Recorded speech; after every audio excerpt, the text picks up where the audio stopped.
How's it going everyone? Today I have for you another drawing tutorial, and this one is kind of a big deal because we're going to be looking at the standard proportions of the head and also the placement of the facial features in relation to each other. Now the technique I'm using for these proportions is from Andrew Loomis, and I really recommend his books for anyone who is learning how to draw. Now I'm going to start off by giving you a bit of an understanding and walking you through the standard proportions of the head in general, and then I'm going to show you a method that you can use and apply to your own drawings that should hopefully help you accurately measure the proportions and get everything where it's meant to be. Because I know as well as you do that if you're drawing someone and you get something slightly off, then it might not look like the person you are drawing at all. It's quite challenging to get the proportions accurate, but hopefully this method should help. Okay, so I'm going to start by going over a general way of guiding proportions for the average head and face. What I want to make clear is that this doesn't apply to every person, but it's a starting point, and so we can tweak this method so that it can apply to every person. You'll understand it more clearly as we go along. Just a heads up as well, you might notice that the ruler looks like it's arching here, and that's just because of the lens distortion. But right now all I'm doing is setting up a drawing in front view and then in side view. I'm also using a ruler to make this more clear. Now you can do this to any scale and size that you want, but for this first example, to make it a little bit more easier, I'm using a measurement of inches. I'm not sure if any of you have also watched the video where we looked at constructing the head from a front and side view, but this is a pretty similar approach to what we did there, because you can break up the face into sections, or Loomis refers to them as units. Now these boxes that I'm drawing out, the first one is going to be 3 units wide and then 3.5 units high. Like I said, for this example I'm just using inches, but you can choose any size and make up your own units. That's why this technique is really useful, but we'll get more into that later and I'll probably show you some better examples. For the second box, which is going to be a side view, that is going to be 3.5 units wide and also 3.5 high. It might sound confusing at the minute, but just bear with me. For the next step, I'm going to separate each of these units in the box. So we have 3.5 going up and then it's just 3 wide. So at this point, remember we constructed the head and I showed you each of the lines indicated the position of the facial features. This is exactly what we have here, except we have done it in this square. So like usual, the middle line here would be the brow line, and so we found the eye line by simply finding the halfway point of that section, and then we half that again. Now this will give us the line where the eyes will go. Now the rest of these lines indicate things as well. This top of the box is the top of the head, the line down from that is the hairline, then we have the brow line, the eye line. The next line down indicates the bottom of the nose, and then for the mouth, what we do is we separate this bottom section into thirds, and that gives us the placement for the mouth. And then obviously, the bottom line of the box is where the chin would go.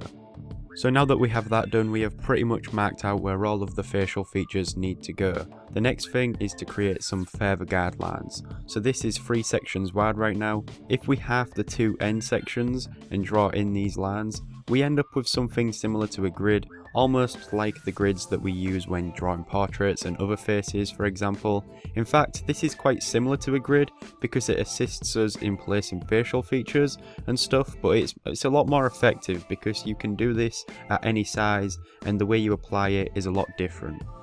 But now that we have that done, we are pretty much ready to start drawing in the face. But just before we do that, we can take this one step further and half these sections once more, and that will give us not only the location of the eyes, but also the width. And it also gives us an idea and a rough estimate for the width of the nose.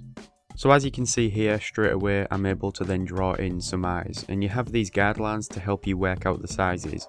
You can see where I've placed some small dots where the guidelines meet, and that's where the pupils will go.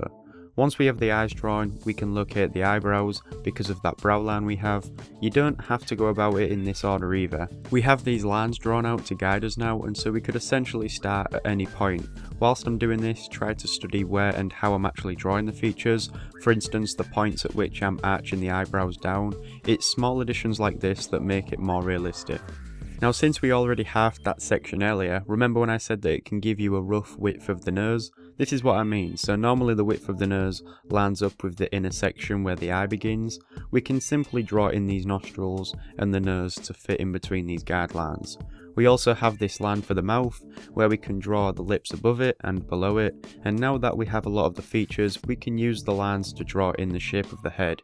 Usually start at the chin, which is roughly about one section wide, as you can see here, and also look at where it meets the guidelines. So I'm bringing this up and it meets this line here, and it curves upwards towards the edges, slightly as it gets to this line. I'm also going to draw in the ears, which on a perfect front view are located between the brow line to the bottom of the nose. It's really simple to draw these in using the lines we have made. Once we have them done, we can finish the top of the head. You'll notice that it's a bit wider than the lower part of the head. We have to consider the thickness for the hair, and naturally the width of the head reduces at the bottom because of the jaw and the chin. But carry this head upwards around the top of the box, and remember that we also have the hairline indicated here, so we can use that to accurately draw in the hair. So that's the front view, and like I said earlier, it's only a general guide. When we use it to draw other people and faces, we will have to tweak it. Everybody has different complexions and features. But moving over to the side view and quickly going over this, the guidelines work in a similar way. The only thing different here is that our box is 3.5 by 3.5 sections. That's because the width of the head from a side is around that size. And this is why the method that we sometimes use with the circle works well, because you can draw the head at different three-dimensional angles. But all I'm really doing here is repeating the guidelines across from that front view. Okay, so from this side view, we normally separate this left section into thirds, and if you was drawing the other side of the head, it would be the right section. But this is also indicating the placement of the facial features, and I'm jumping straight into drawing these features here, starting with the nose, coming down from the halfway point between the brow line and the eye line, and the tip of the nose reaches the edge of the box and edges down. The forehead tapers slightly towards the top right section, and you can see where it crosses each of these lines. And so the mouth and chin fit tightly against that line behind the nose. The eyebrow remains on the same brow line, and the eye is where both of these guidelines cross again. It's clear to recognise patterns and similarities between constructing this in the front view and then from the side view.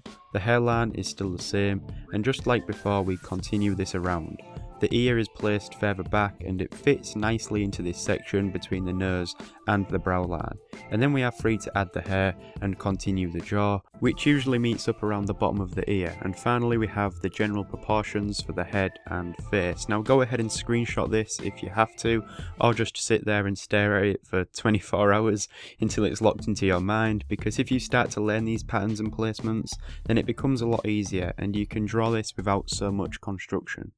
So now let's look at how we can make use of this and apply it to when it comes to drawing a face, for instance. Now, like I said earlier, this method, you can use it to pretty much construct any face at any size, and this is why it separates itself from methods like the grid and other measurement techniques, because you can pretty much look at any face and break it up into these sections and then recreate these sections onto the paper, and that helps guide you when it comes to placing the facial features. Does that make sense? Alright.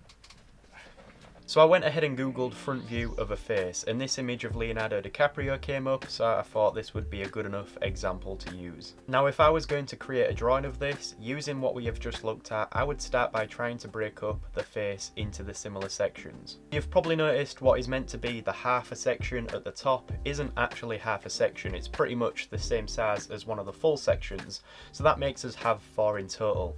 Now the reason for this is Leonardo DiCaprio here isn't actually facing directly forward, he is tilting his head down a little bit and we see more of the top of his head. We can also recognise this by looking at the ear and realising that the top of the ear isn't in line with the brow line and the bottom of the ear isn't in line with the bottom of the nose, which it usually is. So that's something to take into consideration. Now that we have this broken up into sections, we need to find the eye line. Now we do this by half in this section and then half in that again. Then we can find the mouth by separating this lower section into thirds, and then we have pretty much all of the facial features laid out for us. But taking this further and going to the top line here, we can break this up into another 3 sections. So firstly, find the center one and then the 2 either side. Once we have that, we can half the 2 side ones and then we can bring all of these lines down. Now this looks like we have just put Leonardo DiCaprio in a jail cell, but if you can remember from what we did last time, we basically found the halfway point again, which gives us the width of the eyes, and then we can bring them down to the nose. Finally, we can take both of these top corners down to this bottom section and then slice that off. So now you have an example of how we can use and apply this technique to other faces, and sometimes you have to tweak it a little bit.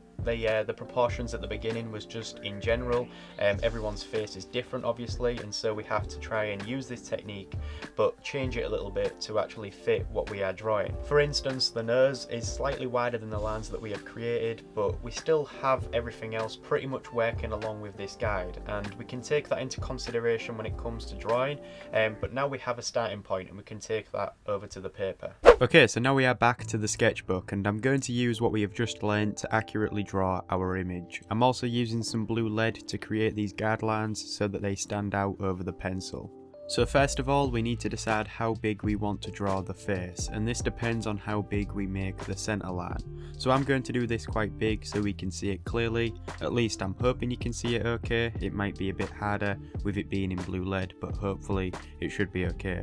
Anyways, once we have the center line drawn out, the next step is to break it up into the sections. Now it's exactly the same as what we just looked at. I'm going to break this center line up into 4 sections, and if it was a direct front view, of course it would be about 3.5, but with the image we are using of Leonardo DiCaprio, it's around 4, remember, and so this is actually quite convenient because I just have to separate that center line up into quarters. And the next step is to find the eye line and then the line where the mouth would be. I'm guessing that by this stage you have a pretty good idea of how to do that. Now go up to the top of the center line and mark on the 3 horizontal sections.